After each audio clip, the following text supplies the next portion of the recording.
Hello everyone, Tripura সমস্ত প্রতিযোগিতামূলক পরীক্ষা এবং আপকামিং এক্সাম এবং ইন্টারভিউগুলোর জন্য আজকের ক্লাসে ত্রিপুরা জিকে থেকে খুব ইম্পর্টেন্ট কোশ্চেন্স নিয়ে ডিসকাস করব।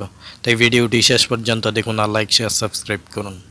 আজকের ক্লাসের প্রথম গুরুত্বপূর্ণ প্রশ্নটি হলো ত্রিপুরা কবে ভারতের সঙ্গে যুক্ত হয়েছিল? উত্তর 1949 সালের 15 অক্টোবর ত্রিপুরা ভারতের সঙ্গে যুক্ত হয়েছিল। গারো উপজাতি সম্প্রদায় নৃত্যের নাম কি? উত্তর গারো উপজাতি সম্প্রদায় নৃত্যের নাম হলো ওয়াংলা। দৈর্ঘ্যের দিক থেকে ত্রিপুরার দ্বিতীয় নদী কোনটি? উত্তর দৈর্ঘ্যের দিক থেকে ত্রিপুরার দ্বিতীয় নদী হলো খোয়াই নদী। বিলোনিয়া কোন নদীর তীরে অবস্থিত? উত্তর মুহুরী নদীর তীরে অবস্থিত। রবীন্দ্রনাথকে ভারত ভাস্কর উপাধি থেকে ভূষিত করেন? উত্তর মহারাজা বীর বিক্রম কিশোর মানিক্য রবীন্দ্রনাথকে ভারত ভাস্কর উপাধিতে ভূষিত করেন।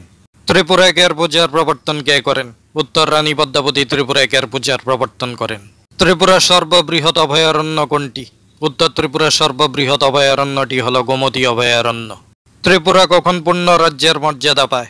উত্তর 21 জানুয়ারি 1972 সালে ত্রিপুরা পূর্ণ রাজ্যের মর্যাদা পায়। ত্রিপুরার জনসংখ্যা বেশি কোন জেলায়?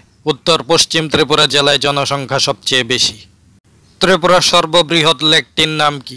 উত্তর ত্রিপুরার সর্ববৃহৎ লেকটির নাম হল ডম্বুল লেক। চতুর্দশ দেবতা মন্দির কত সালে স্থাপিত হয়? উত্তর 1761 সালে স্থাপিত হয়। ত্রিপুরেশ্বরী মন্দির কত সালে স্থাপিত হয়? উত্তর 1501 সালে স্থাপিত হয়। কত খ্রিস্টাব্দে অমরমাণিক্য শ্রীহট্ট জয় করেন? উত্তর 1561 খ্রিস্টাব্দে অমরমাণিক্য শ্রীহট্ট জয় করেন। কত খ্রিস্টাব্দে গোবিন্দমাণিক্য ত্রিপুরা সিংহাসনে বসেন? উত্তর 1660 খ্রিস্টাব্দে গোবিন্দমাণিক্য ত্রিপুরা সিংহাসনে বসেন। মহারাজা বীরচন্দ্র মানিক্যের লেখা কয়েকটি কাব্যগ্রন্থের নাম কি? উত্তর অকাল কুসুম ঝুলন ও প্রেম মরীচিকা। ত্রিপুরার কোন রাজা রবীন্দ্রনাথকে সর্বপ্রথম কবি স্বীকৃতি দেন?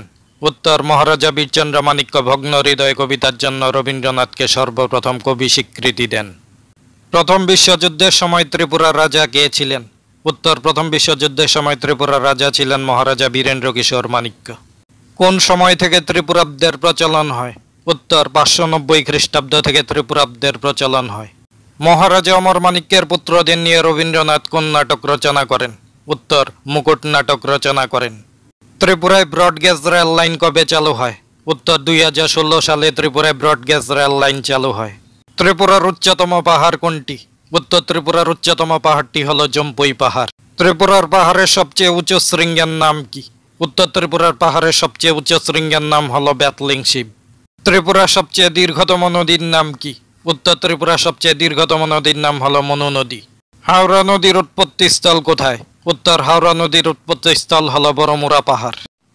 আসামের সঙ্গে ত্রিপুরার সীমানা কত? উত্তর আসামের সঙ্গে ত্রিপুরার সীমানা হল 53 কিলোমিটার। মিজোরামের সঙ্গে ত্রিপুরার সীমানা কত? উত্তর মিজোরামের সঙ্গে ত্রিপুরার সীমানা হল 109 কিলোমিটার। ত্রিপুরা জিকে থেকে আলোচিত এই প্রশ্নগুলো ত্রিপুরার সমস্ত প্রতিযোগিতামূলক পরীক্ষা এবং ইন্টারভিউর জন্য খুবই গুরুত্বপূর্ণ। প্রতিযোগিতামূলক পরীক্ষা এবং ইন্টারভিউর প্রস্তুতির জন্য আরও গুরুত্বপূর্ণ ক্লাস পেতে আমাদের চ্যানেলটি সাবস্ক্রাইব করুন। সবাইকে ধন্যবাদ।